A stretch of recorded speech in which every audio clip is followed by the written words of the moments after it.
Hello बच्चों, आज हम लोग अपने पादप के नियंत्रण और समन्वयन वाले अध्याय में जो लास्ट में पादप के समन्वयन में हार्मोन्स बचे हैं कुछ, उनके बारे में बात करते हैं। अभी आपका ये सबसे पहले आता है जिब्रेलिन्स। जिब्रेलिन्स इसकी खोज जो की गई थी फार्मोसा में धान के खेत में हुई थी। फार्मोसा में धान के खेत में हुई थी और यह भी एक जटिल कार्बनिक रस यौगिकों का समूह है जिसमें कई हार्मोन्स आते हैं। ठीक, अब ये क्या करता है, किस काम में आता है? ठीक, ये पौधों और शीर्ष के तनों, पत्तियों, बीजों में बनते हैं और इस समूह के हार्मोन्स जिब्रेलिन कहलाते हैं। कहाँ पे? तने के शीर्ष, नई पत्तियों तथा बीजों में बनते हैं। और इस समूह का मुख्य हार्मोन कौन होता है? जिब्रेलिन अम्ल। इसके कार्य निम्न होते हैं, मतलब पत्तियों में बन जाएगा, तनों में बन जाएगा और कहाँ बन जाएगा? कहाँ बन जाएगा? बीजों में। ठीक, और इसका काम क्या होता है? यह कोशिका विभाजन और दीर्घीकरण, मतलब उनके आगे बढ़ने, उनके वृद्धि करने में सहायक होता है ना। पौधों के लंबाई को बढ़ाने में क्या होता है?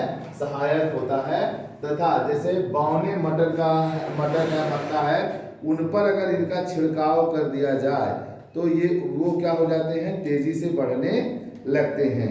समझ में आ रहा है बच्चों? तेजी से बढ़ने लगते हैं। अब जैसे मैंने आपको बताया कि मटर ले लीजिए, मक्का ले लीजिए, उनके ऊपर अगर हम इनका छिड़काव कर देते हैं तो उनकी लंबाई क्या होने लगती है? बढ़ने लगती है। और तो कभी ऐसा भी हो जाता है कि उनकी लंबाई लगभग 2 से 3 गुना तक बढ़ जाती है। मतलब काफी ज्यादा उनकी लंबाई में वृद्धि देखने को मिल जाती है। हो गया? ठीक, इसीलिए इसको हम लोग बोल्टिंग भी कहते हैं। इनके लंबाई बढ़ने के प्रोसेस को हम लोग क्या कहते हैं? बोल्टिंग भी कहते हैं। बोल्टिंग तो जानते रहिए, ठीक है ना। चलिए, दूसरी बात क्या कहता है? यदि हम इनको काष्ठीय पौधों पर छिड़काव कर देते हैं तो उसमें जो कैम्बियम पाया जाता है, काष्ठीय पौधों में क्या पाया जाता है? कैम्बियम। वह क्या हो जाता है? उसकी सक्रियता बढ़ जाती है, वह एक्टिव हो जाता है। समझ में आ रहा है? ठीक, और साथ ही में अगर हम इसका छिड़काव पुष्पित पौधों में करते हैं, अब बात आती है पुष्पित पौधों में। पुष्पित पौधे माने जो हमारे पौधे ऐसे हों जिनमें पुष्प बनना शुरू हो रहा है। यदि हम उन पे इनका छिड़काव कर देते हैं तो क्या होता है? पुष्प में विशेष, जैसे कुछ पुष्प ऐसे होते हैं ना कि विशेष ताप पर ही अच्छा सा उनका पुष्पन होता है। पुष्पन मतलब अच्छे से खिलते हैं। उनको खिलने के लिए एक निश्चित ताप की आवश्यकता होती है, ठीक है ना। और अगर वह निश्चित ताप प्रकाश उनको नहीं मिलता है तो क्या होता है? उनका पुष्पन नहीं होता है। तो हम इनका अगर छिड़काव कर देते हैं, यदि हम इनका छिड़काव कर देते हैं तो वो पुष्प उस ताप का इंतजार नहीं करता और पुष्पन जल्दी हो जाता है। पुष्पन कैसा हो जाता है? जल्दी हो जाता है। तो बात समझ में आ रही है? तो पुष्पन को जल्दी कराने के लिए, ठीक है, पुष्पन क्रिया को जल्दी कराने के लिए भी इनका उपयोग किया जाता है, ठीक है। और जैसे उदाहरण ले लीजिए, इसका उदाहरण है गाजर। क्या है उदाहरण? गाजर। गाजर लिख सकते हैं। और कौन आता है? हैंडबेन। हैंडबेन लिख लीजिए एग्जांपल्स, ठीक है ना। एग्जांपल्स के लिए जगह छोड़ लिया करिए। हो गए? चलिए, अब क्या मैंने बताया है उसके बाद, इसके छिड़काव से फल व फूलों के आकार में भी क्या हो जाता है? वृद्धि हो जाती है। फल और फूलों के आकार में भी क्या हो जाता है? वृद्धि हो जाती है। तो इसका उदाहरण कौन है? जैसे टमाटर है, इसमें लिख लीजिए टमाटर है, सेम है। उदाहरण में लिखिए टमाटर, सेम लिखा, मटर,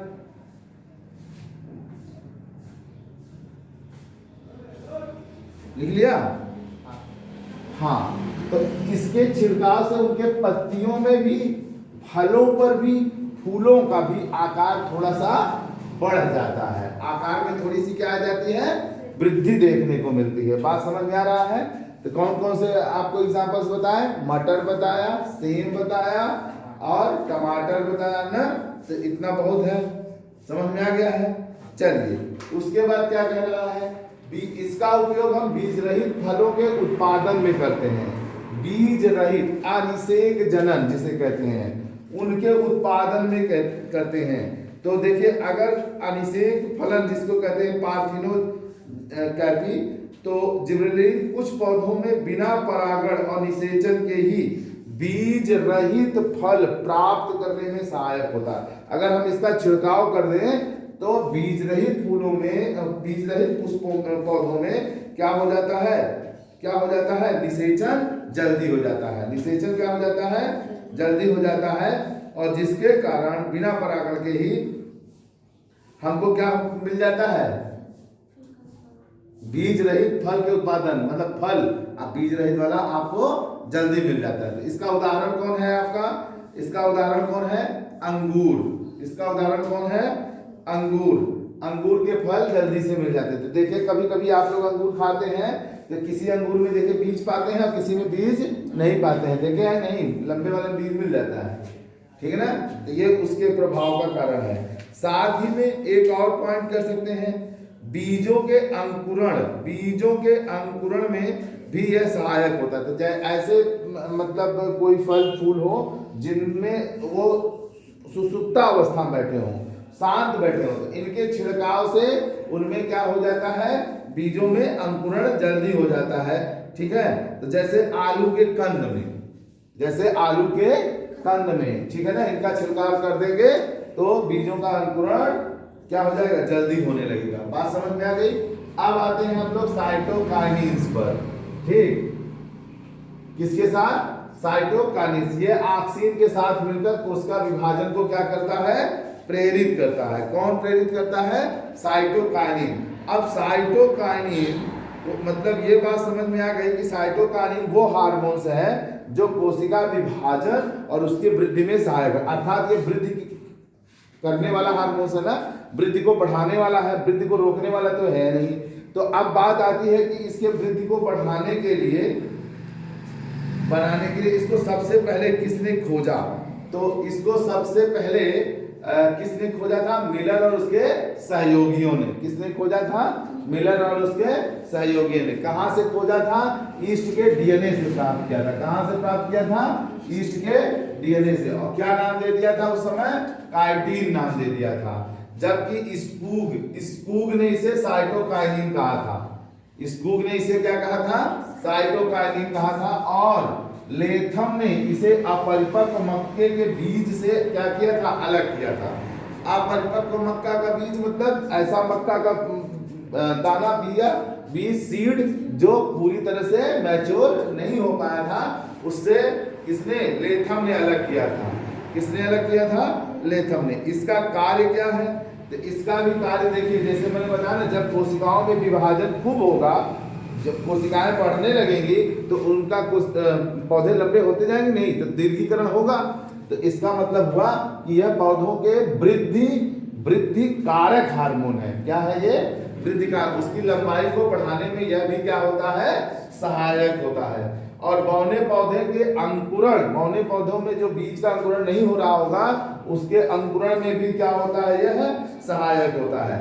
यदि अगर एक बात और ध्यान दीजिए, यदि हम इसके साथ साइटोकाइनिन के साथ ऑक्सीन मिला लें,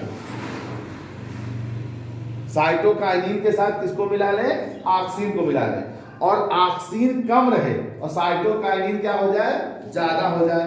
साइटोकाइनिन क्या हो जाए, अनुपात में ऑक्सीन से अधिक हो जाए, तो क्या होता है, कैलस में प्ररोह बनने लगते हैं। कैलस में क्या बनने लगता है, प्ररोह बनने लगते हैं, जिसे हम लोग अंग्रेजी में शूट कहते हैं। क्या कहते हैं, शूट कहते हैं। तो किसके ज्यादा रहने पे, साइटोकाइनिन के। साइटोकाइनिन ज्यादा रहेगा और ऑक्सीन कम रहेगा। अब जरा एक बात करिए कि मान लीजिए ऑक्सीन ज्यादा हो जाए और साइटोकाइनिन क्या हो जाए, कम हो जाए। साइटोकाइनिन कम हो जाए तो मूल बनने लगता है, रूट। जड़ वाला, शूट कौन होता है ऊपर वाला, और रूट कौन होता है नीचे वाला। नीचे वाला ज्यादा बनने लगता है कब, किसके ज्यादा रहने पर, ऑक्सीन के ज्यादा रहने पर, साइटोकिनिन कम रहने पर। और मान लीजिए दोनों बराबर अनुपात में आ जाए, मान लीजिए दोनों क्या हो जाए, बराबर अनुपात में आ जाए, तब क्या बनने लगता है, कैलस बनने लगता है। क्या बनने लगता है, कैलस बनने लगता है। समझ में मेरी बात आ रही है ना, समझ में मेरी बात आ रही नहीं आ रही है। चलिए, और कोशिका निधिकरण तो बता ही दिया। नेक्स्ट इसमें बता दीजिए, कुछ पौधे ऐसे होते हैं जो प्रकाश प्रिय होते हैं, और कुछ पौधे ऐसे होते हैं जो छाया प्रिय होते हैं। प्रकाश प्रिय पौधे क्या होते हैं, जो प्रकाश में ही अपना ग्रोथ करते हैं सबसे ज्यादा, जैसे आम, नीम, महुआ, ये गेहूं, ये सब चीज देख रहे हैं ना, ये प्रकाश प्रिय पौधे होते हैं। लेकिन कुछ ऐसे भी होते हैं जो अंधेरे में उगते हैं, देखा होगा। कुछ ऐसे होते हैं जिनको प्रकाश की बहुत कम मात्रा की आवश्यकता होती है ना, जो घर में पौधे लगाते हैं, पिक्चर में, टीवी में देखे होंगे, या कभी आप लोग देखिए कोई समुद्र के सीन दिखाता है ना, तो समुद्र की गहराई में पौधे उगे रहते हैं, देखा है ना। तो वो क्या होते हैं, प्रकाश प्रिय तो नहीं होते, वो छाया प्रिय पौधे होते हैं ना। कुछ पौधे ऐसे होते हैं रात में ज्यादा खिलते हैं, जिसे रात रानी कहते हैं ना आप लोग ना, तो वो छाया प्रिय पौधे होते हैं। कौन से प्रिय पौधे होते हैं, छाया प्रिय पौधे होते हैं। ठीक, तो जैसे देखिए प्रकाश प्रिय पौधों में कौन कौन आता है, जैसे तंबाकू, सलाद, और भी मतलब आते हैं ना, ये आपके आम, नीम, महुआ, ये सब आते हैं ना प्रकाश प्रिय। ठीक, मान लीजिए इनको विकसित होने के लिए अधिक प्रकाश की जरूरत पड़ती है। जैसे गेहूं को अधिक प्रकाश की जरूरत नहीं पड़ती है, पता है, ये जाड़े में होता है ना। लेकिन धान के लिए प्रकाश की अधिक आवश्यकता होती है, और पानी भी देना पड़ता है। तो कुछ ऐसे ही होते ही नहीं, जैसे अभी क्या कहते हैं, और सीजन आ रहा है जो मार्च अप्रैल में बुआई होगी और मई जून जुलाई में कटेंगे ना, तो उनमें भी पौधों में प्रकाश की अधिक आवश्यकता होती है। तो जहां प्रकाश की अधिक आवश्यकता होती है, अगर वहां मान लीजिए हम लोग किसका छिड़काव कर दें, साइटोकिनिन का, तो वो उतना प्रकाश आने से पहले ही क्या हो जाएंगे, पूरी तरह से परिपक्व हो जाएंगे, विकसित हो जाएंगे। तो बात मेरी समझ में आ रही है या नहीं आ रही है। तो इसका उदाहरण आप तंबाकू ले सकते हैं, तंबाकू के पौधों में कह सकते हैं। अब आता है हमारा कौन सा, एब्सिसिक अम्ल। एब्सिसिक अम्ल को कांस व एडिकोट ने 1965 में कपास के पौधे के पुष्प कलियों से एक पदार्थ के रूप में अलग किया था। कपास के पौधे के पुष्प की कलियों से एक पदार्थ के रूप में क्या कर लिया था, अलग कर लिया था।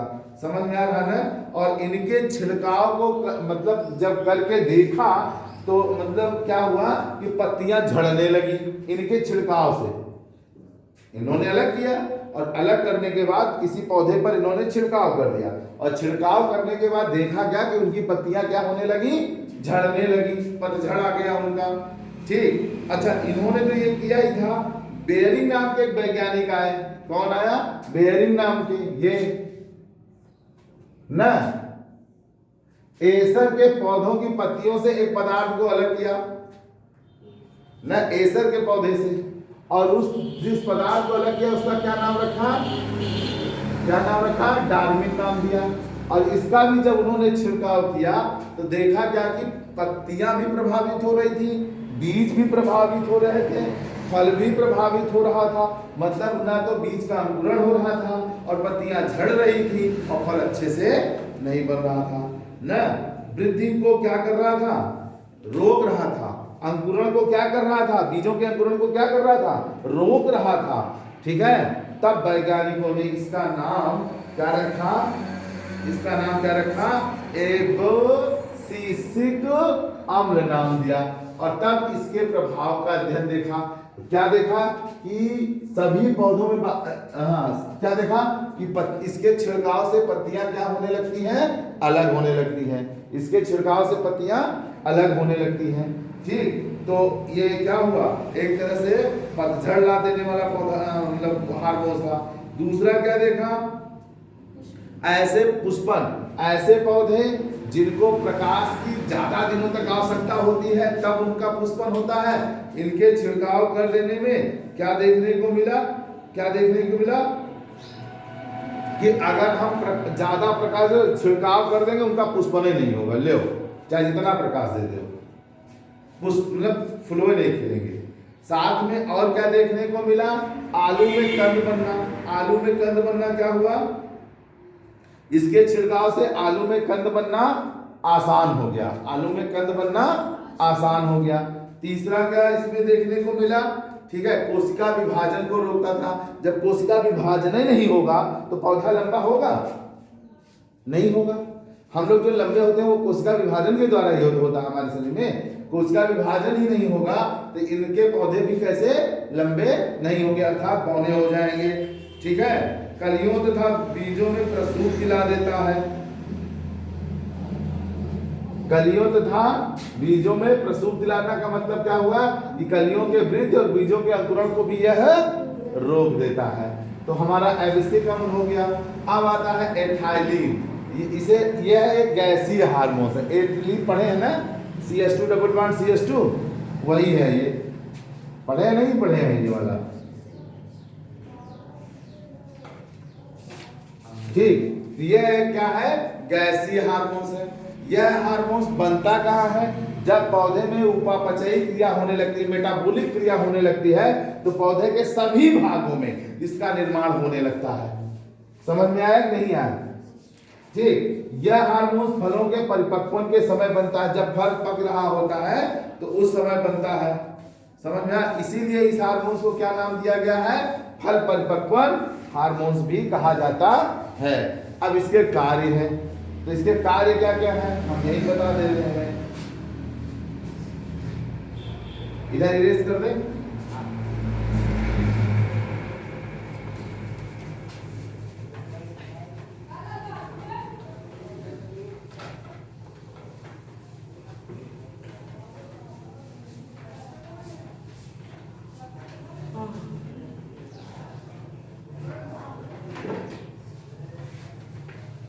चलिए इसके कार्य क्या है। सबसे पहले देखिए ये क्या करता है, एथाइलिन तने की लंबाई को मतलब वृद्धि को रोक देता है। वृद्धि को रोक देता है, वृद्धि को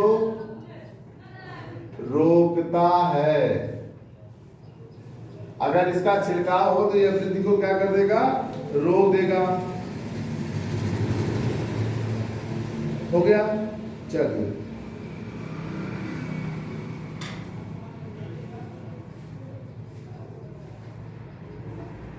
हो गया। चलिए दूसरा है पुष्पन। दूसरा है पुष्पन के बारे में बात करेंगे। पुष्पन का मतलब है फूल खिलना ना। पुष्पन में ये क्या करता है, अगर इसका छिड़काव कर दिया जाए, इसका छिड़काव कर दिया जाए तो पुष्पन क्रिया भी क्या हो जाती है, कम हो जाती है। पुष्पन ऐसे लिखिए, इसके छिड़काव से, इसके छिड़काव से पुष्पन कम हो जाता है, हो जाता है। लेकिन इसका एक अपवाद भी है। अनानास का नाम सुने हैं, अनानास, क्या कहते हैं इसको अंग्रेजी में, पाइनएप्पल। अनानास में क्या होता है, अनानास ना, ये लिखते हैं। में इसके छिड़काव, में इसके छिड़काव से, इसके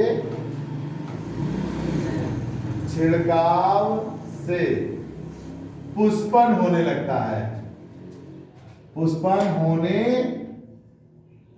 लगता है, उल्टा होता है, याद रखिएगा, सिर्फ अनानास के में। ठीक है, पुष्पन होने, अब पुष्पन कैसे होने लगता है, तीव्र होने लगता है, तेजी से, जल्दी जल्दी होने लगता है। बात समझ में आया। चलिए ये फायदा भी कर गया।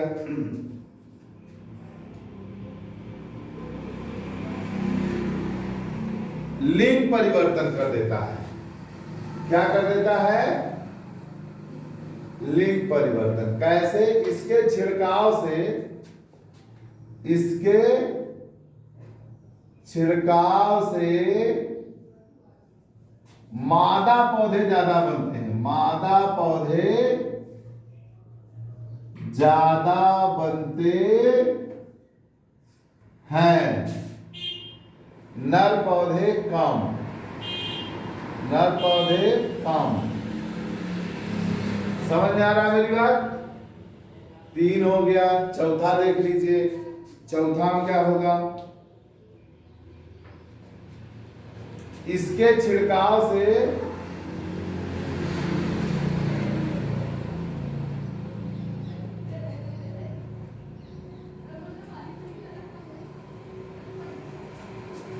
फल, क्या? फल, पत्ती व पुष्प, फल, पत्तियां व पुष्प अलग हो जाते हैं, अलग हो जाते हैं। अर्थात विलगन में भी यह क्या होता है? सहायक होता है। इसके छिड़कने से फल, पत्तियां, पुष्प सभी क्या हो जाते हैं? अलग हो जाते हैं। समझ में आ रहा है?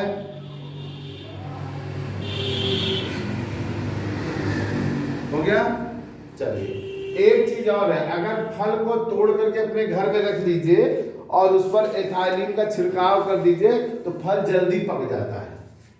ठीक, इसके छिड़काव से